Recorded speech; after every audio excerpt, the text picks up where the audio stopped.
The story unfolds in the martial art world where mortals and immortals have different planes where they live and prosper.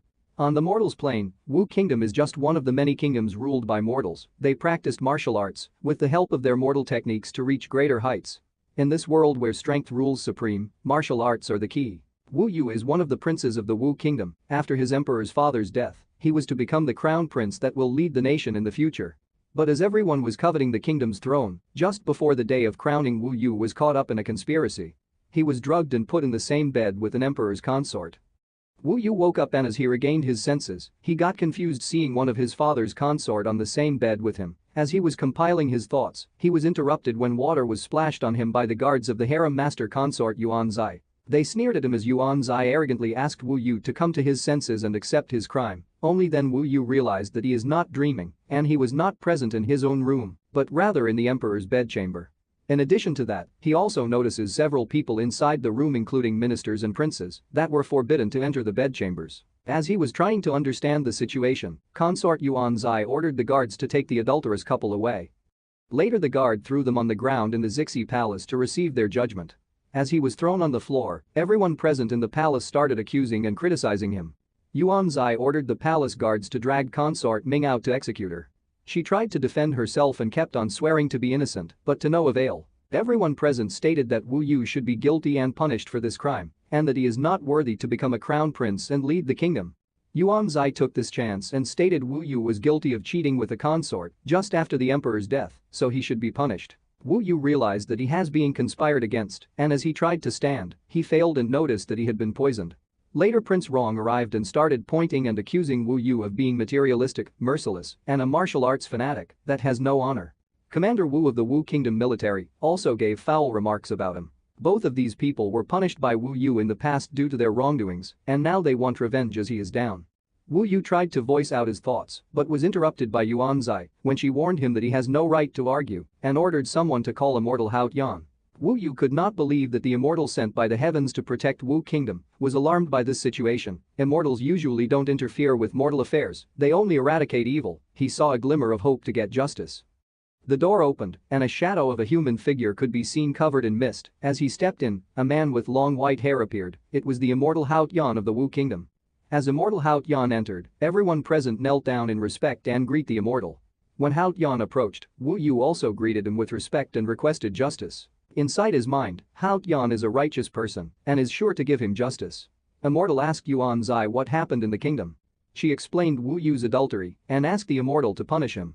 Immortal stated that Wu Yu is not worthy, his cultivation will be abolished, and he will sent to serve in the Northern Army. Wu Yu is in disbelief that Hao Yan made a judgment against him without any investigation.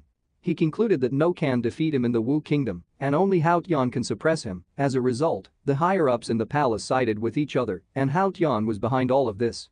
He realized that even the immortal that represents the will of heaven turned out to be a selfish and ruthless person. He laughed in vain as one of the ministers criticized him.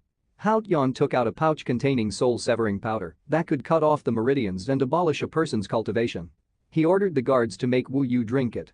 The two guards quickly followed the order and forced Wu Yu to drink the soul-severing powder. Wu Yu was full of grief as he knelt on the ground helplessly. In this life he was the strongest mortal in Wu Kingdom, but he could not compete with Hao Yan. If in the next life, he will definitely get his revenge. His 10 years of hard work was all wasted. He passed out after taking the concoction. A few hours later, as Wu Yu stood in a prison wagon, surrounded by guards, a woman ran up to him and called his name. She was her sister Princess Wu Wu. He told his sister that he couldn't do anything because heaven wants him to die and not to worry because he will die with a clear conscience. Her sister was depressed, she could not do anything but just kneel and cry to watch his brother taken away. Moments later, somewhere in the northern mountains covered by snow, in the prison wagon, Wu Yu felt like he was going to die because of the weakness of his body and the extreme cold. He then lost consciousness and fell into the wagon. The guards thought he was already dead and picked up his body and threw him down the cliff. When his body fell to the ground, his golden pendant clung to his body and was absorbed by his body. His unconscious body floated as golden waves came out of the pendant. Inside his consciousness, a huge golden pillar appeared. Wu Yu got shocked at the sight of a heavenly pillar appearing in his consciousness. The huge pillar released a high sound, and as he put his hands on his ears, a huge figure similar to Sun Wukon appeared before him. He introduced himself as the great sage of the heavenly palace and asked him if he has the destiny to pass on his teachings and rise to the heaven. On the other hand, inside the palace, Yuan Zai is on her knees, thanking the immortal. He told her that there is nothing to thank for besides her, she is his disciple. He further told her to a cultivator, the abolition of a prince is a normal matter, and informed Yuan Zai he will let Yuan Hao take the throne the next day. On her knees, she thanked Hao Tian. He approached her and informed Yuan Zai that Yuan Hao is his family, even though he is not suitable for cultivation. It's better to be a mortal emperor, as Yuan Hao is an illegitimate child of the consort Yuan Zai and Hao Tian. In a worried tone, she reminded Hao Tian that Wu Yu is very skillful and she fears that he will rise again. Hao Tian assured her that Wu Yu will not survive because he ordered Wan King to intercept and eliminate him. Hence, they should not fear him. Yuan Zai felt relieved at his words. Meanwhile, somewhere in the mountains, as Wu Yu regained consciousness, he could not believe to be still alive. When he got up, he noticed that the effects of the soul breaker disappeared. He is depressed at his fifth heaven martial arts, forging flesh, grinding tendons, bone refining, internal strength, and blood transfusion. Everything he had trained for is now destroyed. He was still confused about the dream, then he remembered that at a young age when his mother died, an old man came to his window every night to tell stories. He couldn't see that old man even if he tried. One day that old man gave him the golden rod pendant and instructed him to wear it all time, that it will keep him safe. Back to the present, now that the pendant is gone, he assumed that the figure that appeared in his dream was the old man, but now is not the right time to ponder on it, and he has to cultivate Vajra's body of immortality. So, he sat in a lotus position and focus on his cultivation. The first of Vajra's body will be Vajra forging flesh. After an extreme focus on his cultivation, he tried his strength and destroyed a tree using his knee. After that, he went back to his cultivation. The next day, after training Vajra's body, he tried his strength and punched a big stone that shattered with a single blow. He is pleased that he accomplished the first level of martial heaven, and his strength is equal to 3 war horses and 3 times greater than the normal rank 1 martial heaven. He was significantly amazed by his progress, and without wasting time he immediately prepared to train second level Vajra's tendon. He continued enhancing his body and training hard continuously to practice Vajra's tendon for 6 days. On the 7th day, he finally achieved the second layer of Vajra's tendon, and his strength is now 5 times that of the same rank martial artist, with a strength of 10 war horses. Now he is finally close to achieving rank 4 martial heaven. He suddenly smelled a foul stench in the air. Turning around, he saw a giant snake demon. A blue mist suddenly appeared around the snake as it transformed into a beautiful female human. Wu Yu pointed at her, saying she is the disciple of immortal Hao Tian, Wan King. She is also the reason that thousands of people disappeared in the Wu Kingdom over the past 10 years. Wan King stated that she came to fulfill Hao Tian's orders to erase Wu Yu from the world. He mocked Wan King, saying that she will not be able to defeat him alone. She assured him that before she was no match for him, but now she can easily kill him, as he had lost his martial arts. Being confident, Wan King immediately rushed forward to attack. Fortunately, Wu Yu dodged her attack, combined with a heavy blow directly to her stomach that sent her flying far away. Wan King is in pain and could not believe him to be still strong, although his meridians have been cut. Wu Yu seized the opportunity, rushed towards Wan King, and dealt another fatal blow that sent her flying into a tree. But he wasn't done yet and jumped to attack again. Wan King quickly transformed into a giant snake and threatened to eat Wu Yu.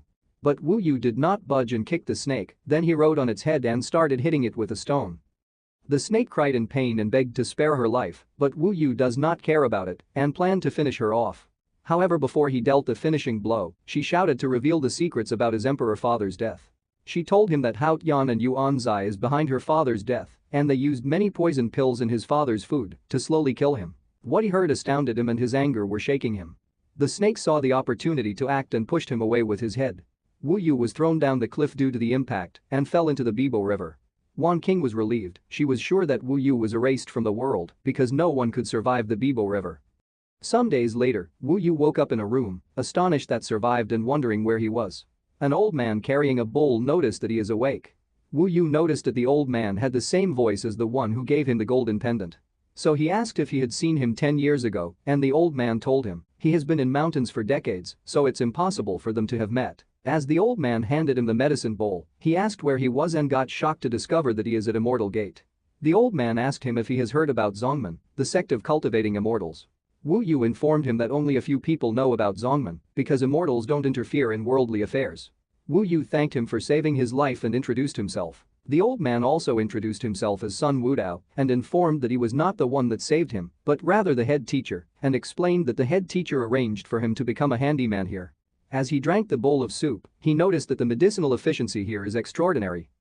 Soon after, Wu Dao told Wu Yu to follow him. As he stepped outside, he was astonished by the sight of Zongmen, a floating island that looked like a fairyland on earth, with several buildings atop.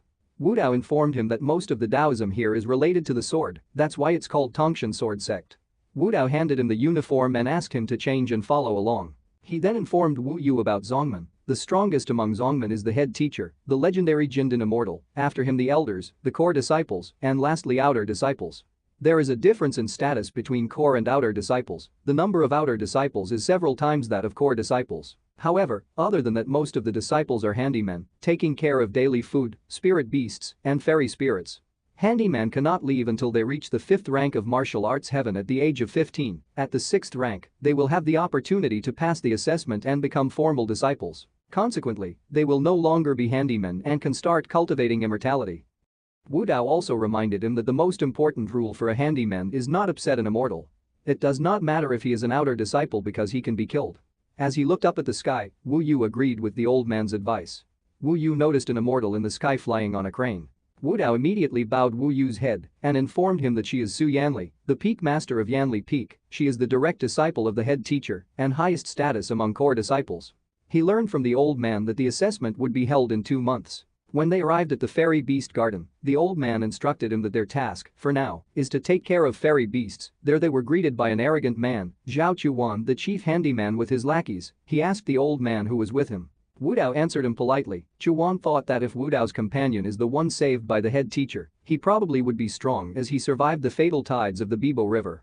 So, he asked Wu Yu to spar with him to show his capabilities. Wu Dao desperately explained that Wu Yu's body is weak because he has not recovered yet, and moreover, Zhao Chuan is in the 4th rank of martial heaven and is not fair to fight with someone weaker.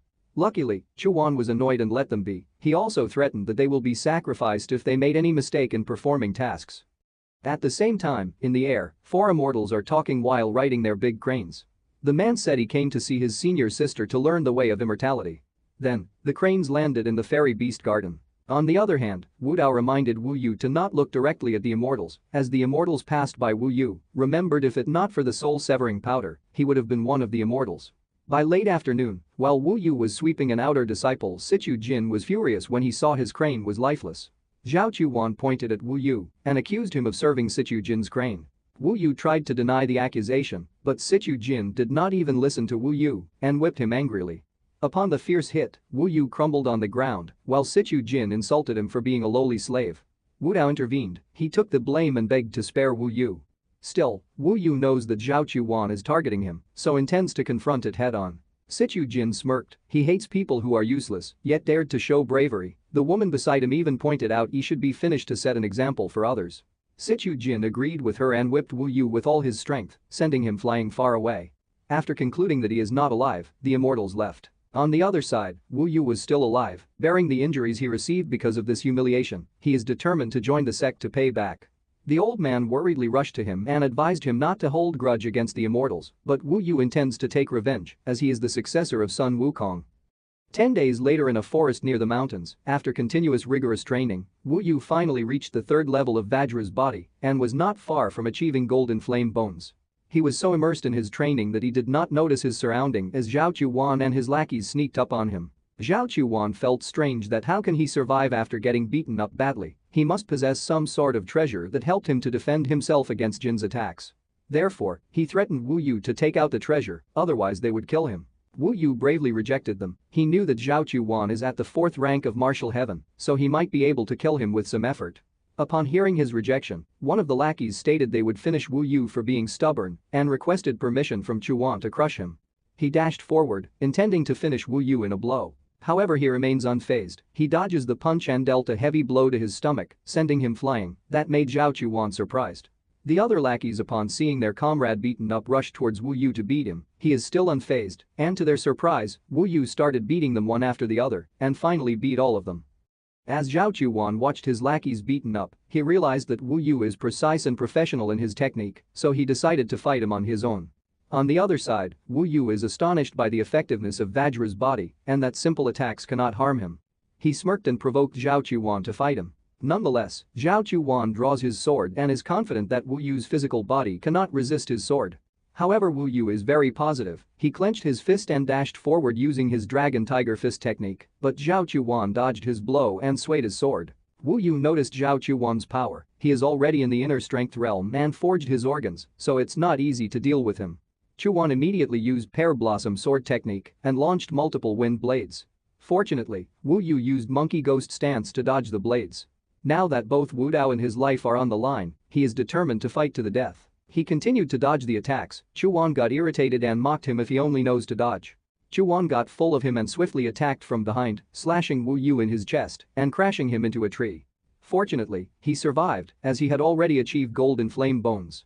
Otherwise, he would have died. As he leaned against a tree, Zhao Chuan and his lackeys approached. The lackeys suggested torturing Wu Yu until he tells the truth and then killing him. Zhao Chuan raised his sword and attacked Wu Yu, but unexpectedly Wu Yu stopped his sword with his hands. They were shocked and could not believe Wu Yu still had power. As he held the sword with his left hand, he used the Azure Dragon Fist technique and punched Chuan in the face, which led to his death. After he defeated Chuan, he breathed a sigh of relief. Fear, shock, and stuttering gripped the four lackeys. They threatened Wu Yu that he will be punished by sword sect. He pointed his sword at them as they begged for mercy, but Wu Yu is full of them and slayed them one after the other with their master's sword. As he stands looking at his left hand, he was grateful to the great sage for giving him a new life. He then hides the sword in the soil to use it later in the entrance exam, but unannounced to him, a woman behind the tree witnessed everything. It was Su Yanli. She wondered what kind of training he has done to defeat Zhao Chuan. On the other side, Wu Yu is sure that at the current rank of Vajra's body, his wounds will recover in a day. So he must hide the injuries from Wu Dao to not make him worried. Later he arrived at his dorm. He thought Wu Dao should be asleep by now. Upon entering the house, he notices a bowl of medicine with a letter and reads it. He promised himself that he will definitely fulfill the wish of the old man by winning the assessment. 2 days later, at the Tongshan Peak in the Tongshan Immortal Palace, Su Yanli reported Wu Yu's actions to his master. His master asked what she intends to do. She explained that Wu Yu is not guilty of anything, based on the teachings of her master's immortal way is the way of predation, so she intends to take Wu Yu under her. Headmaster Feng Shuya explained that his way of immortality is great, and with the techniques of Tongshan, she will reach the golden core stage soon, or even the rank of teacher. Su Yanli politely agreed with her master, saying she understands. Her master was impressed by her words. Furthermore, he also intends to protect Wu Yu as he is destined to become immortal. 1 month later, Wu Dao is concerned about Wu Yu and advised him not to go out and just rest. From what he knows, Zhao Chuan and his lackeys died due to a demon going berserk. With a bright smile, he told Wu Dao not to worry as he will remain near the fairy beast garden. The old man agreed and reminded him to be careful. As he leaves the house, he is glad that the old treated him like his own son. Somewhere in the beast garden, he sits in a lotus stance to cultivate Vajra's body technique 4th layer 5 spiritual viscera. In this layer, he needs to separate pure, purple, yellow, white, and black gold spirits and fuse them together to be successful. But before fusion, he has to tear his 5 viscera, which will bring excruciating pain. As he tears his 5 viscera, he feels excruciating pain throughout his body but is determined to join the immortal path as he only got one chance, so there is no space failure. As he bent on the ground, tearing and fusing his viscera, moments later he finally succeeded in achieving 4th layer 5 spiritual viscera. What he did not expect is to be able to achieve 4th stage of mortal body refinement, which is a power equal to 134 warhorses and is even stronger than the common stage 6 of mortal body refinement. While holding his sword, he reminded himself that it was his final day as a handyman.